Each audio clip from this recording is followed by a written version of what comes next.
Hello students, let's resume our Haryana GK quick revision series. So, without wasting time, today's first question is निम्न में से कौन से हरियाणा के जैन कवि हैं? तो जैन कवि कौन है इनमें से? बनवारी दास। किसके उपचार के मौलिक चिकित्सा में हरियाणा प्रथम राज्य बना है? तो यह बना है हेपेटाइटिस सी। हेपेटाइटिस सी के मौलिक चिकित्सा में हरियाणा प्रथम राज्य बना है। Next is Haryana state electricity board का पुनर्गठन किस वर्ष हुआ था? तो पुनर्गठन किया गया था 1998 में। हरियाणा के किस क्षेत्र से 10 अप्रैल 1919 को गांधी जी को गिरफ्तार किया गया था? तो यह किया गया था पलवल से गिरफ्तार। नेक्स्ट इज देश की पहली सीएनजी ट्रेन कहाँ से चली थी? तो यह चली कहाँ से थी? रेवाड़ी से। रेवाड़ी से रोहतक तक पहली सीएनजी ट्रेन चली थी। डेमो ट्रेन थी जो चलाई गई थी रेवाड़ी से शुरू होकर कहाँ तक? रोहतक तक। और कब चली थी? 13 जनवरी 2015 को। कब चलाई गई थी? कब इसका ट्रायल लिया गया था? 13 जनवरी 2015 को। नेक्स्ट इज प्रसिद्ध भारतीय अदाकार राजकुमार राव का जन्म हरियाणा के किस राज्य में हुआ था? तो इनका जन्म हुआ था गुरुग्राम में। Next is Haryana power generation corporation limited HPGCL Haryana power generation corporation limited को किस वर्ष में कंपनी के तौर पर निगमित किया गया था? तो यह किया गया था 1997 को। हरियाणा में म्हारा गांव जगमग गांव, तो देखिए ये तो नाम से क्लियर हो रहा है, म्हारा गांव जगमग गांव, ये किस योजना, ये योजना जो है वो किस चीज से संबंधित है? तो ये ऑब्वियस बात है किससे संबंधित है? जगमग किससे होगा? रोशनी से होगा। तो बिजली आपूर्ति से। किससे संबंधित है? बिजली आपूर्ति से। नेक्स्ट इज हरियाणा के किस शहर में वेद व्यास के द्वारा महाभारत लिखा गया था? तो यह लिखा गया था कुरुक्षेत्र में। कौन से साल में सुरजी अंजन गांव की संधि पर हस्ताक्षर किए गए थे?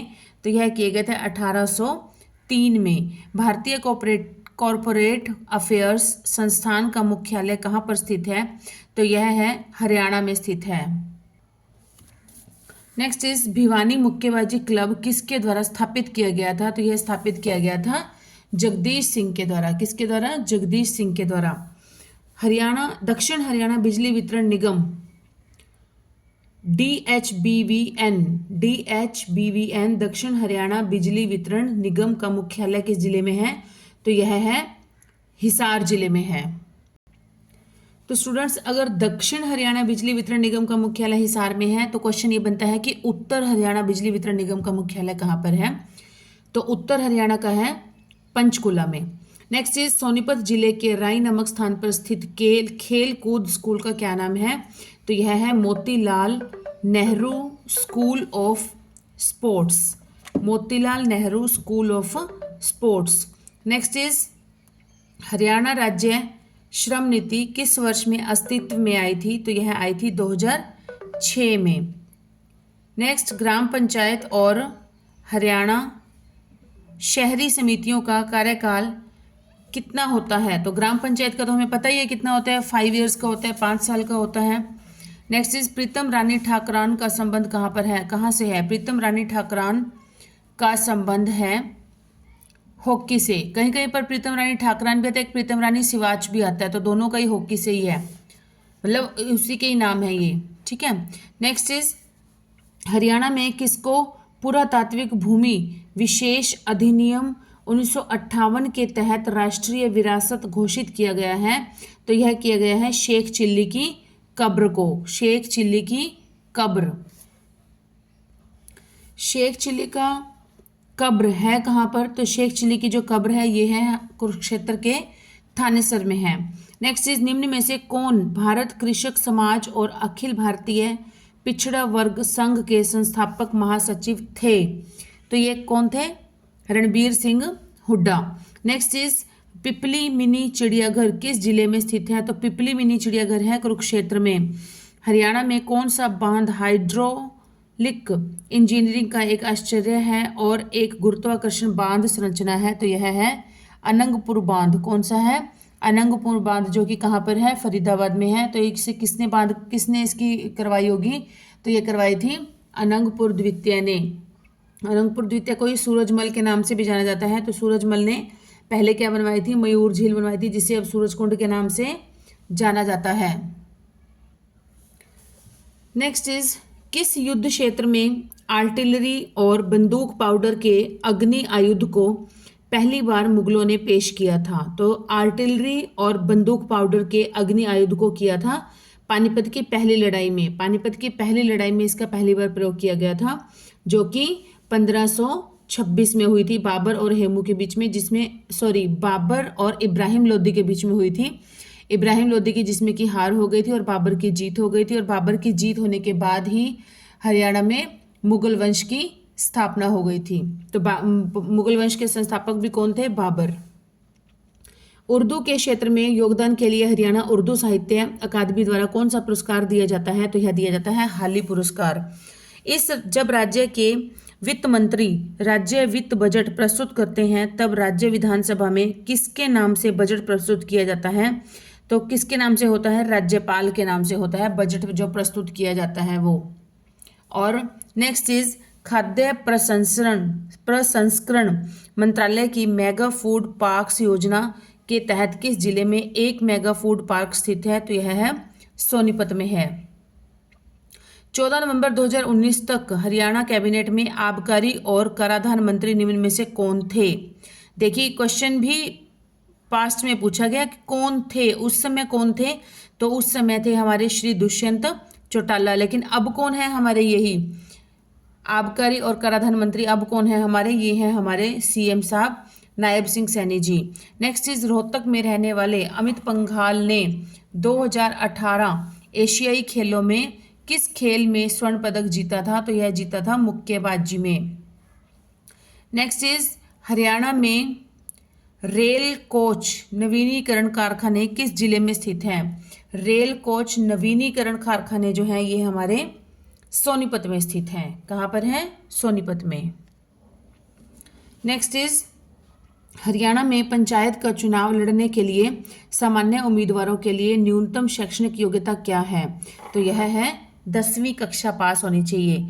न्यूनतम जो एजुकेशन है, मिनिमम क्वालिफिकेशन क्या होनी चाहिए अगर पंचायत का चुनाव लड़ना है, तो 10वीं कक्षा पास होनी चाहिए। जिसमें कि अनुसूचित जाति और महिलाओं के लिए कुछ रिलैक्सेशन है, शायद उनका 8th है, उनकी 8वीं पास होनी चाहिए। लेकिन वैसे नॉर्मली अगर कोई भी लड़ता है तो उसके लिए 10वीं कक्षा पास होनी चाहिए, पुरुषों के लिए और जनरल वर्ग के लिए।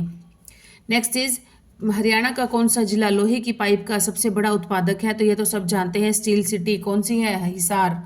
हिसार को ही कहा जाता है steel city, Jindal city.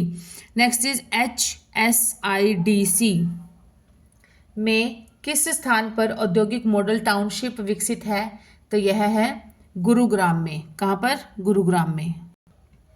Next is, Haryana के किस जिले में बेनेटन समूह की एक शाखा है जो कि जूते, कपड़ा, बैग आदि का उत्पादन करती है, तो यह कहाँ पर है, गुरुग्राम में है। 1984 में हरियाणा की सबसे लोकप्रिय फिल्म निम्न में से कौन सी थी जिसके गीत सर्वाधिक प्रचलित हैं, तो 1984 में बनी फिल्म थी चंद्रावल, जिसने कि बॉक्स ऑफिस पर सबसे ज़्यादा सफलता प्राप्त की थी।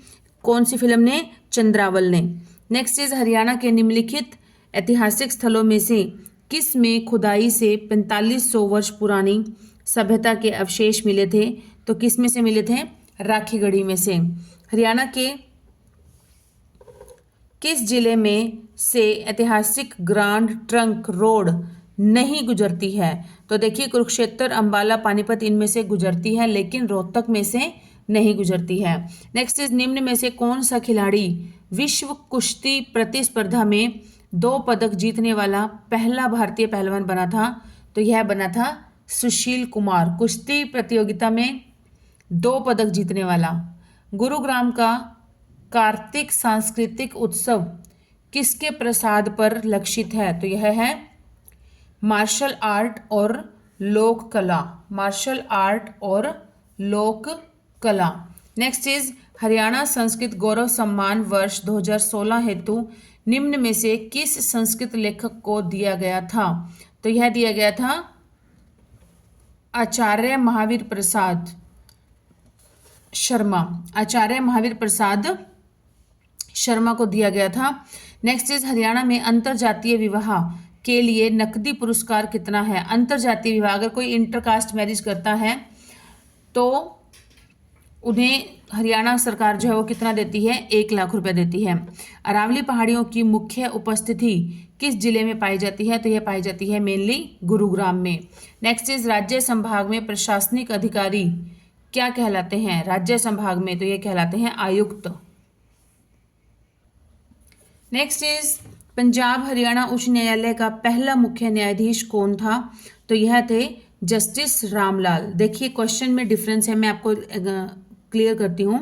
पंजाब हरियाणा उच्च न्यायालय का पहला मुख्य न्यायाधीश कौन था? जस्टिस रामलाल, ठीक है। और पहले भारतीय मुख्य न्यायाधीश कौन थे? जो भारतीय थे वो कौन थे? सर शादीलाल, ठीक है। पंजाब हरियाणा उच्च न्यायालय के मुख्य न्यायाधीश थे जस्टिस रामलाल और पहले जो भारतीय थे वो थे सर शादीलाल। स्टूडेंट्स यहाँ पे ना थोड़ी सी कंफ्यूजन है, तो लेट मी क्लियर दिस। देखिए पंजाब हरियाणा उच्च न्यायालय का मुख्य न्यायाधीश कौन था? तो यहाँ पर क्या है कि सबसे पहले हमारा जो पंजाब हरियाणा का उच्च न्यायालय है ये हमारा 1919 में लाहौर में बना था। 1919 में लाहौर में बना था, जब हमारा भारत पाकिस्तान सब इकट्ठा ही था। उस समय जो हमारे भारत के जो पंजाब हरियाणा उच्च न्यायालय के जो लाहौर में शिफ्टेड था, उस समय हमारे कौन बने थे? उस समय हमारे मुख्य न्यायाधीश बने थे, पहले भारतीय मुख्य न्यायाधीश बने थे उस समय सर शादीलाल। कब कौन बने थे? सर शादीलाल 1920 में बने थे। Clear, one question is here. Next है उसके बाद क्या हुआ? हमारा देश आज़ाद हो गया, भारत पाकिस्तान अलग अलग हुआ और जो लाहौर का था, लाहौर का एरिया जो था वो कहाँ पर चला गया था? पाकिस्तान के पंजाब में। तो फिर हमारे जो भारत का पंजाब था उसके अंदर यहाँ शिफ्ट किया गया, तो इसको उस समय शिफ्ट कर दिया गया था, हिमाचल प्रदेश में शिफ्ट कर दिया गया था। तो यहाँ पर क्या है कि 1947 में जब देश आज़ाद हुआ था तो 15 अगस्त 1947 को जो हमारे मुख्य न्यायाधीश बने थे वो कौन बने थे? जस्टिस रामलाल बने थे। न्यायमूर्ति रामलाल भी आ जाता है, जस्टिस रामलाल भी आ जाता है।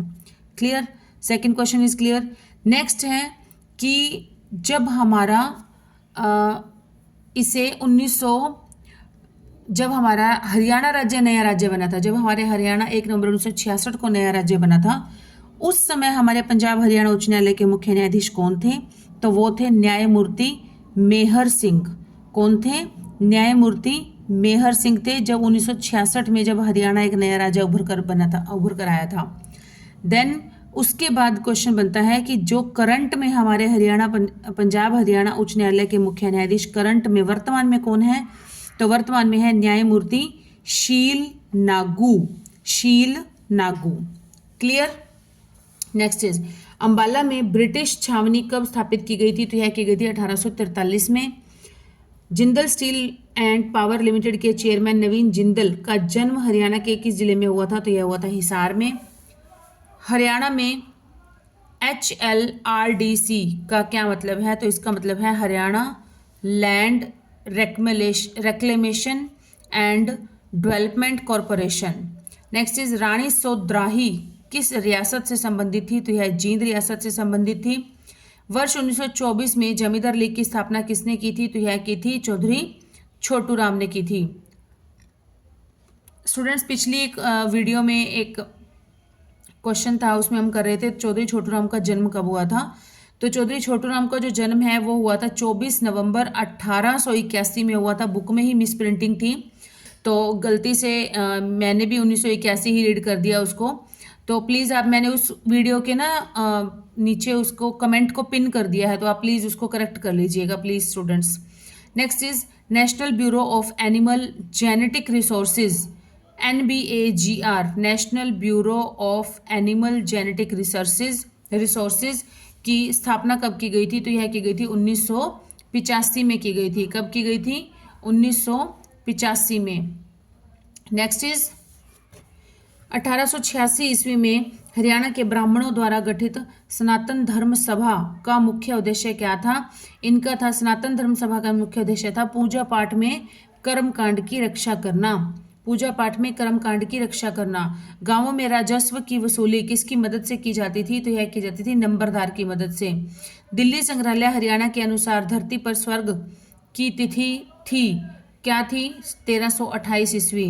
नेक्स्ट इज एस्कॉर्ट ट्रैक्टर व कैलविनेटर का निर्माण हरियाणा के किस जिले में होता है? तो यह होता है फरीदाबाद जिले में।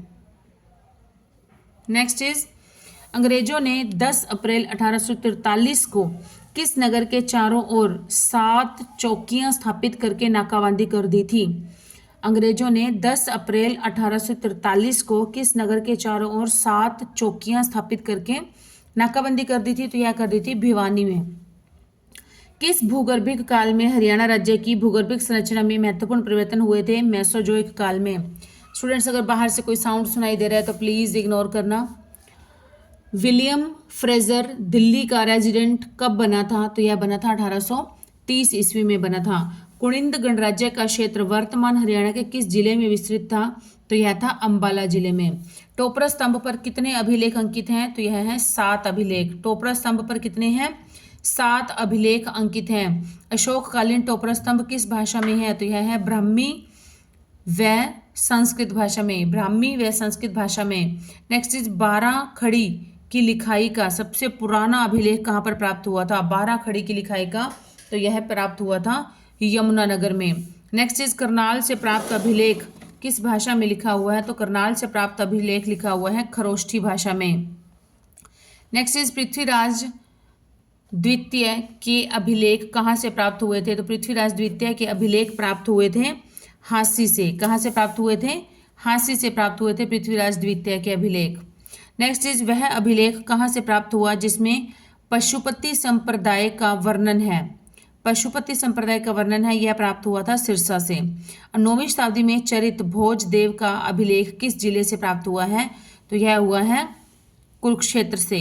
लाओस देश मिले अभिलेख में राजा देवका ने किस जिले की महिमा लिखी है? तो यह लिखी है कुरुक्षेत्र की महिमा लिखी है। किसने? राजा देवका ने। और कहाँ से मिला है? लाओस देश से मिला है। तो इसमें कुरुक्षेत्र का वर्णन किया गया है। नेक्स्ट इज गुजरी महल से प्राप्त स्तंभ पर कितने अभिलेख हैं? तो गुजरी महल से प्राप्त स्तंभ पर है 8। टोपरा स्तंभ पर कितने अभिलेख हैं? 7। टोपरा पर हैं 7 और गुजरी महल से जो मिले स्तंभ हैं उन पर कितने अभिलेख हैं? 8। प्रतिहार राजा महेंद्रपाल का एक शिलालेख किस जिले से प्राप्त हुआ था? तो यह प्राप्त हुआ था कुरुक्षेत्र से। 10वीं शताब्दी के अभिलेख किस जिले से प्राप्त हुए थे? तो यह हुए थे रोहतक और रेवाड़ी दोनों से। वह शिलालेख कहाँ से प्राप्त हुआ था जिसमें यह पता चलता है कि दिल्ली हरियाणा प्रदेश की राजधानी थी? तो यह शिलालेख मिला है हमें राजस्थान से। हरियाणा में बहने वाली नदियों का वर्णन किस ग्रंथ में मिलता है? तो यह मिलता है वामन पुराण ग्रंथ में। कौन से ग्रंथ में? वामन पुराण। नेक्स्ट इज टोपरा वर्तमान में किस जिले में स्थित है? तो टोपरा है वर्तमान में यमुनानगर जिले में स्थित है। 3री-4थी शताब्दी के 2 अभिलेख किस जिले से प्राप्त हुए थे? 3री-4थी शताब्दी के 2 अभिलेख प्राप्त हुए थे भिवानी जिले से। दाहिने हाथ का शंख लिखने का काम किसने किया था? दाहिने हाथ का शंख ये लिखी थी, ये रचना है गुलाम हुसैन शाह की। किसकी रचना है? गुलाम हुसैन शाह। नेक्स्ट इज खरगोश सबसे ज़्यादा किस जिले में पाए जाते हैं? खरगोश सबसे ज़्यादा पाए जाते हैं नूह में। हरियाणा के किस जिले में सबसे ज़्यादा ऊंट पाए जाते हैं? तो सबसे ज़्यादा ऊंट पाए जाते हैं सिरसा में। देखिए ऊंट जो है वो रेगिस्तान का जहाज कहते हैं ऊंट को ना, the ship of the desert. तो ऑब्वियस बात है कहाँ पाया जाएगा ये? जहाँ पर रेगिस्तान का इलाका होगा। तो राजस्थान से सटा हुआ है बिल्कुल हमारा सिरसा जिला। तो ऑब्वियस बात है कि जो राजस्थान की जलवायु रहेगी वो कुछ ना कुछ तो देखो पड़ोस में इफेक्ट पड़ता ही पड़ता है, ऑब्वियस बात है। ठीक है, तो इसलिए ये सिरसा में ज़्यादा पाए जाते हैं ऊँट। चंडीगढ़ की स्थापना कब हुई थी? तो यह हुई थी 1 नवंबर 1966 को। चंडीगढ़ का सिर किसे कहा जाता है? तो चंडीगढ़ का सिर कहा जाता है सेक्टर 1 को। ली कार्बूजियर ने निम्न में से को किसका डिजाइन किया था? तो निम्न में से किया था इसने चंडीगढ़ का डिजाइन। नेक्स्ट इज चंडीगढ़ के फेफड़े किसे कहा जाता है? चंडीगढ़ के फेफड़े कहा जाता है लेजर वैली को। चंडीगढ़ का राजकीय स्मारक क्या है? तो राजकीय स्मारक है खुला हाथ। आपने देखा होगा जब चंडीगढ़ जाते हैं तो वहाँ पर एक बना हुआ है ओपन हैंड की एक बहुत बड़ी स्टैचू सा बना हुआ है। चंडीगढ़ का राजकीय नृत्य कौन सा है? तो यह है भांगड़ा गिद्धा। जाकिर हुसैन द्वारा बनाया गया एशिया का सबसे बड़ा गार्डन कहाँ पर है? तो यह है चंडीगढ़ में है सबसे बड़ा गार्डन। उस गार्डन का नाम क्या है? गार्डन का नाम है rose garden. Rose garden. Next is सभा व समिति का उल्लेख स्थानीय स्वशासन के संदर्भ में किस ग्रंथ में मिलता है? तो यह मिलता है ऋग्वेद में। भारत में स्थानीय स्वशासन का जनक किसे कहा जाता है? स्थानीय स्वशासन का जनक कहते हैं लॉर्ड रिपन को। किसे कहते हैं?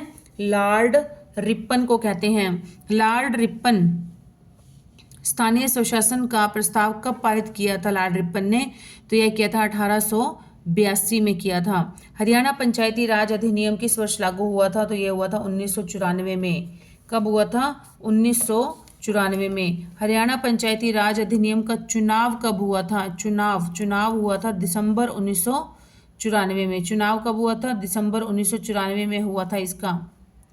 नेक्स्ट इज हरियाणा पंचायती अधिनियम कब अधिसूचित किया गया था? कब अधिसूचित किया गया था इसे? 6 फरवरी 16 फरवरी 1995 को। 16 फरवरी 1995 को हरियाणा पंचायती अधिनियम अधिसूचित किया गया था।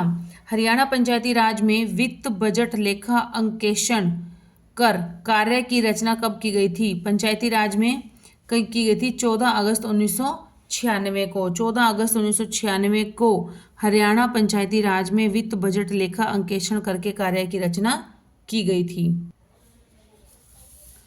नेक्स्ट इज हरियाणा के पहले चुनाव आयुक्त कौन थे? तो यह थे श्री जी.के. दुग्गल। हरियाणा में पंचायती राज की कितनी स्तरीय प्रणाली है? तो यह है 3 स्तरीय प्रणाली है। और सबसे निचली स्तर की कौन सी है? सबसे निचले स्तर की प्रणाली होती है ग्राम पंचायत। नेक्स्ट इज ग्राम पंचायत की स्थापना के लिए एक गांव में कितनी जनसंख्या होनी चाहिए? तो 500 होनी चाहिए।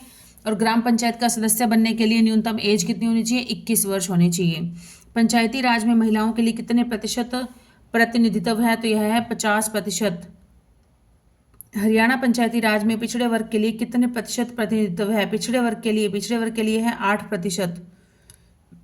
एक साल में ग्राम सभा की कितनी बैठकें होनी चाहिए? 4 बैठकें होनी चाहिए। एक साल में ग्राम सभा की कितनी बैठकें होनी चाहिए? 4।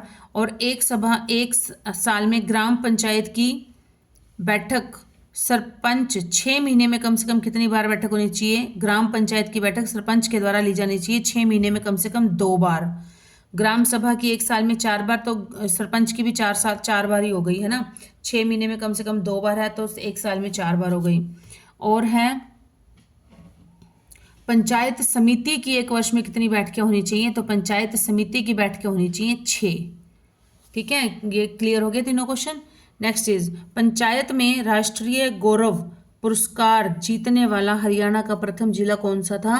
राष्ट्रीय पुरस्कार जीतने वाला प्रथम जिला है करनाल। हरियाणा के जींद जिले के किस सरपंच ने बेटी विद सेल्फी नामक पुस्तक लिखी थी? तो यह लिखी थी सुनील जागलान पुस्तक लिखी है बेटी विद सेल्फी। नेक्स्ट इज ग्राम पंचायत की बैठक सरपंच 6 महीने में कम से कम कितनी बार लेना अनिवार्य है? तो यह अनिवार्य होती है 2 बार। 6 महीने में कम से कम 2 बार है, तो एक वर्ष में 4 बार होगी कि ग्राम पंचायत की बैठक सरपंच 6 महीने में कम से कम कितनी बार ले? 2 बार ले। और एक साल में हो गया 4 बार। नेक्स्ट इज ग्राम पंचायत के कार्य कौन कौन से हैं? तो ये सारे ही हैं। गांव के संबंध में आवश्यक आंकड़े तैयार करना, किसकी मृत्यु हो रही है, किसका जन्म हो रहा है, तो इस तरह के जो भी आंकड़े होते हैं वो सारे के सारे इकट्ठे नोट किए जाते हैं। ग्राम पंचायत का कार्य होता है ये। कृषि तथा बागवानी विकास में प्रोत्साहन देना, साक्षरता को प्रोत्साहन देना, साक्षरता को कि बच्चे जो है वो ज़्यादा से ज़्यादा पढ़ लिख जाएं, तो ये सारे के सारे ही इसके कार्य हैं। हरियाणा में सर्वाधिक ग्रामीण पंचायतें किस जिले में है? सबसे अधिक ग्राम पंचायतें हैं यमुनानगर में और सबसे कम ग्राम पंचायतें हैं फरीदाबाद में। क्लियर? तो स्टूडेंट्स यहाँ पर थोड़ी सी ये पेन से हैं, पेंसिल से होते तो मैं रिमूव कर देती, इनको इरेज कर देती। पेन से टिक कर रखे, मेरा छोटा बेबी है तो उसने सारा ये गंदा कर रखा है, please ignore this. Actually kids का क्या रहता है कि वो जो बुक जो चीज़ मम्मा के हाथ में देखते हैं ना, तो उसके लिए ज़्यादा क्रेजी हो जाता है। तो मुझे पता भी नहीं चला, उसने फटाफट से बुक ओपन करके और पेन से ये सब ऐसे लाइंस खींच दी। Okay, so please ignore. Next is ग्राम पंचायत के चुनाव लड़ने के लिए सरपंच की न्यूनतम आयु कितनी होनी चाहिए? तो यह होनी चाहिए 21 वर्ष की आयु होनी चाहिए। हरियाणा राज्य में सभी पंचायतें ऑनलाइन करवाने वाला प्रथम जिला कौन सा है? तो ऑनलाइन करवाने वाला प्रथम जिला है सिरसा जिला, जो कि क्षेत्रफल में सबसे बड़ा जिला है और जिसका जन घनत्व सबसे कम है, 303 व्यक्ति प्रति वर्ग किलोमीटर। नेक्स्ट इज हरियाणा में सबसे कम उम्र की पहली महिला सरपंच कौन थी? सबसे कम उम्र की पहली महिला सरपंच तो यह है रेखा रानी। रेखा रानी ये कहाँ की है? ये चपला मोरी गांव है, ये है फतेहाबाद की। चपला मोरी गांव फतेहाबाद की है। तो ये जो है ये 12th करने के बाद चंडीगढ़ के किसी मॉल में मतलब किसी मॉल में किसी शॉप वगैरह पर लग गई थी, ये बर्गर की शॉप पर लगी हुई थी ये रेखा रानी। तो जैसे ही वहाँ पर चुनाव हुए, इसके पिता भी बहुत ज़्यादा गरीब घराने से थी। ऑब्वियस बात है कि 12th के बाद जब ऐसी शॉप पे काम कर रही है लड़की, तो बहुत ही गरीब परिवार से थी। तो इन्होंने जब जैसे फतेहाबाद में चुनाव हुए तो इन्होंने अपने यहाँ से भी चुनाव मतलब लड़ने के लिए, इसके पिता ने इसको बहुत ज़्यादा प्रोत्साहित किया था रेखा रानी को। तो इसने जब चुनाव लड़ा तो यह चुनाव में जीत गई। तो यह तो मतलब इसकी 11,000 कुछ सैलरी थी जब ये वहाँ पर बर्गर की शॉप पर काम कर रही थी। तो इसको वहाँ से छोड़कर मतलब आना भी बहुत मुश्किल लगा और ये अपनी जॉब नहीं छोड़ना चाहती थी। ये चाहती थी कि मैं अपनी जॉब भी करूं और जॉब करने के साथ साथ ही मैं अपना सरपंची का करूँ, लेकिन सर ये ऐसा पॉसिबल नहीं था। तो इसकी जो सैलरी मिली थी इसको 11,000 कुछ, वो भी इसने अपने चुनावों में ही खर्च कर दी थी। नेक्स्ट इज तो ये हमारी बनी थी रेखा रानी, चपला मोरी गांव की है, फतेहाबाद डिस्ट्रिक्ट से बिलोंग करती है और यह हरियाणा की सबसे कम उम्र की पहली महिला सरपंच बनी थी। नेक्स्ट इज निम्नलिखित में से ग्राम सचिव के क्या कार्य हैं? तो ग्राम सचिव के कार्य हैं उपरोक्त सभी। देखते हैं कौन कौन से। ग्राम सभा की बैठक बुलाने हेतु नोटिस तथा एजेंडा तैयार करना, यस। गांव की वार्षिक कार्य योजना तैयार करना, पूरे 1 साल का ब्यौरा तैयार करना, प्लानिंग करना कि क्या क्या करना है इस साल में। ग्राम सभा की कार्यवाही लिखना, और ये उपरोक्त सभी जो है ये इसके कार्य हैं, ग्राम सचिव के कार्य हैं, ग्राम सचिव के। नेक्स्ट चीज पंचायत समिति की 1 वर्ष में कितनी बैठक होना आवश्यक है? पंचायत समिति की 1 वर्ष में 6 बैठक होना अनिवार्य है। नेक्स्ट इज पंचायत समिति के कौन कौन से कार्य हैं? तो पंचायत समिति के कार्य देखते हैं। ग्रामीण बिजलीकरण को प्रोत्साहित करना, यस। सामुदायिक और व्यक्तिगत सिंचाई कार्य को लागू करना, यस। और खंड के वार्षिक बजट को तैयार करना व निर्धारित समय के भीतर जिला परिषद को सौंपना। तो ये सारे के सारे कार्य जो हैं ये सारे कार्य पंचायत समिति के ही होते हैं। नेक्स्ट इज निम्नलिखित में से जिला परिषद के कौन से कार्य हैं? तो देखिए कार्य जो हैं वो जिस लेवल की जो हमारी सरकार रहेगी तो उस लेवल के ही तो रहेंगे, ऑब्वियस बात है। तो यहाँ पर क्वेश्चन है निम्नलिखित में से जिला परिषद के कौन से कार्य हैं? तो जिला परिषद के हैं खंड की सभी ग्राम पंचायतों की वार्षिक योजनाओं पर विचार करना। बाकी 3 जो है वो गलत है, मैंने राइट आंसर आपको करा दिया कि खंड की जो सभी जितने भी उस ब्लॉक के अंदर ग्राम पंचायतें आती हैं सभी की जो वार्षिक योजना है, जो ईयरली प्लानिंग होती है, उन सब पर अच्छी तरह से डिस्कस करना। तो स्टूडेंट्स ये हमारा टॉपिक यहाँ पर ख़त्म होता है। इस बुक की इतनी ही हरियाणा जीके थी, वो मैंने सारी आपको जल्दी से जल्दी करने की कोशिश की है, कंप्लीट करवा दी है इस बुक में जितनी हरियाणा जीके थी।